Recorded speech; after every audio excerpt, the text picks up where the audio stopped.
আজাদ কাশ্মীরে বাড়তে থাকা মূল্যস্ফীতি ও বেকারত্ব সহ নানা ইস্যুতে গত কয়েকদিন ধরে প্রতিবাদের সরব স্থানীয় জয়েন্ট আওয়ামী অ্যাকশন কমিটি বা জেএএসি।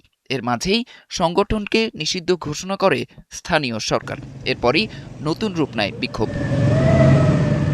তবে এই অশান্ত পরিবেশের পেছনে রয়েছে অন্য কারণ। আন্তর্জাতিক সংবাদ মাধ্যমগুলোর তথ্য অনুযায়ী বর্তমান সংকটের মূল কারণ ২৭ জুলাইয়ের আইনসভা নির্বাচন। ৪৫ সদস্যের আইনসভায় ১২টি আসন সংরক্ষিত রয়েছে শরণার্থীদের জন্য।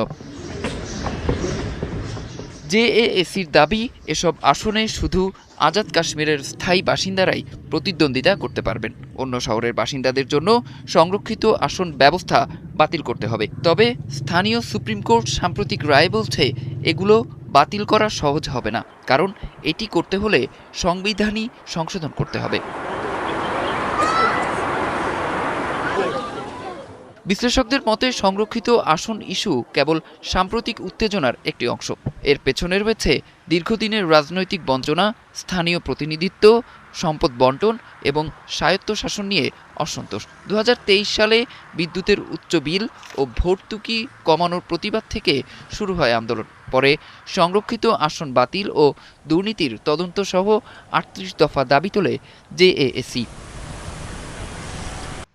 বিশ্লেষকদের মতে সংরক্ষিত আসন ব্যবস্থা বাতিল হলে আন্তর্জাতিক পরিসরে কাশ্মীর প্রশ্নে পাকিস্তানের অবস্থান দুর্বল হতে পারে।